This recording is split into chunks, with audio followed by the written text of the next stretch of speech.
Bonjour.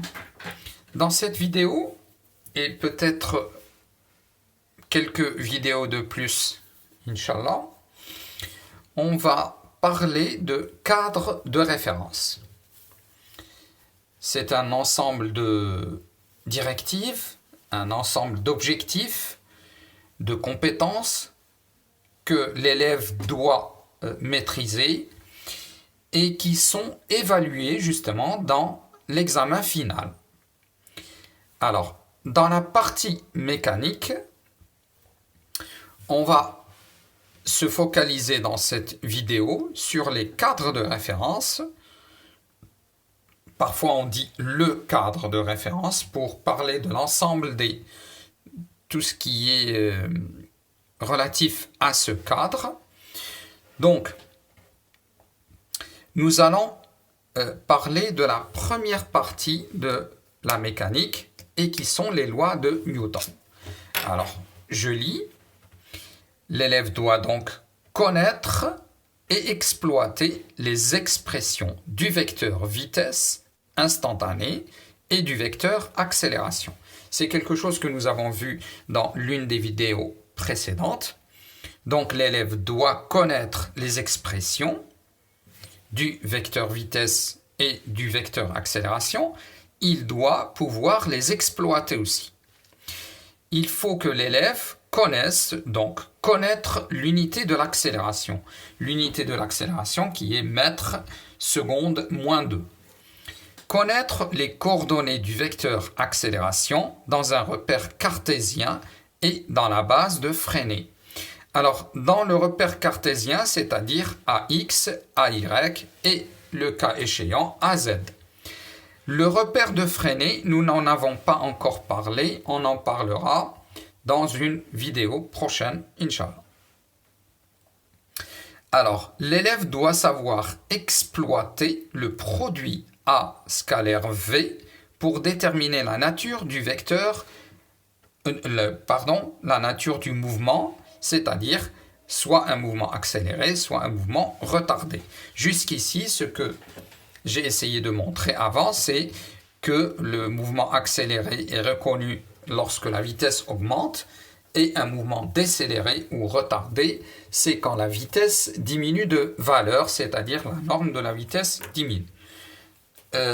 Nous allons voir plus tard que, en fait, il faut faire ce produit scalaire, A scalaire V, et selon le cas, reconnaître le mouvement accéléré du mouvement retardé. Si le produit scalaire est positif, le mouvement est accéléré. Si le produit scalaire A fois V est négatif, eh bien, cela veut dire que le mouvement est retardé.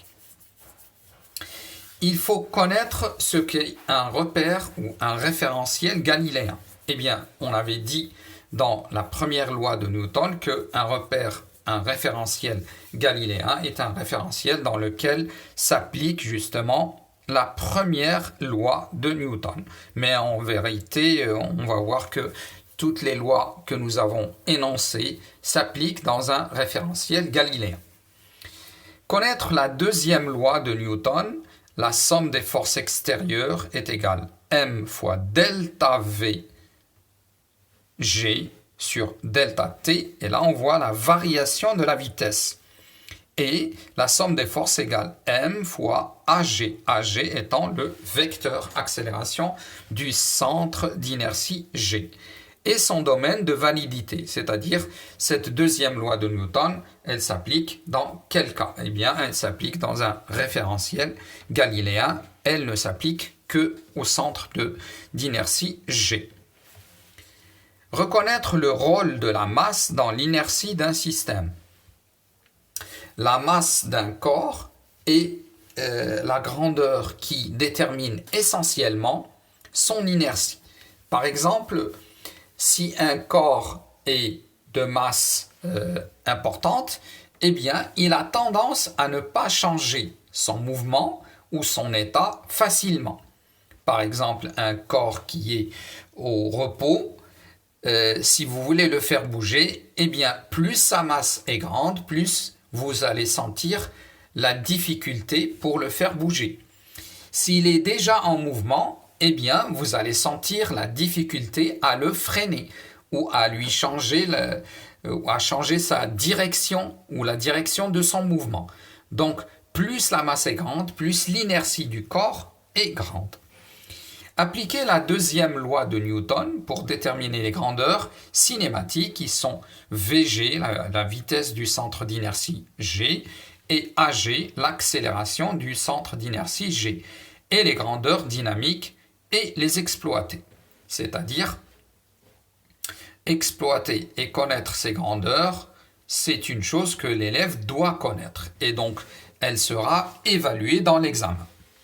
Connaître et utiliser la troisième loi de Newton. Donc l'élève doit connaître la troisième loi de Newton et utiliser cette troisième loi de Newton. Utiliser les équations aux dimensions, c'est quelque chose que nous avons déjà vu en électricité. C'est faire une analyse dimensionnelle d'une relation, d'une expression. Par exemple, on a utilisé ça pour montrer que la constante de temps τ est bien un temps puisqu'elle a une dimension temporelle. Eh bien, là aussi, parfois, on sera amené à faire des analyses ou une analyse dimensionnelle pour déterminer justement l'homogénéité dimensionnelle d'une relation. Voilà donc pour la première partie de la mécanique qui sont les lois de Newton. Voilà donc j'ai cité des points du cadre de référence et donc tous ces points sont susceptibles d'être évalués dans l'examen final. Donc n'importe quelle question dans l'examen final doit trouver son correspondant dans ces points du cadre de référence.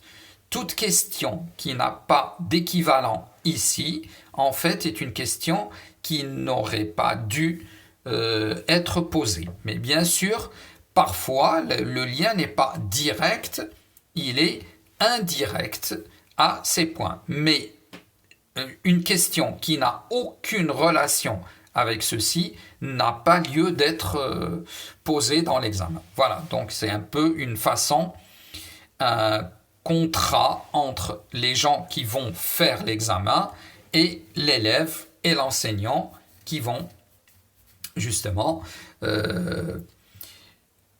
utiliser ce cadre de référence et donc qui échangent la connaissance.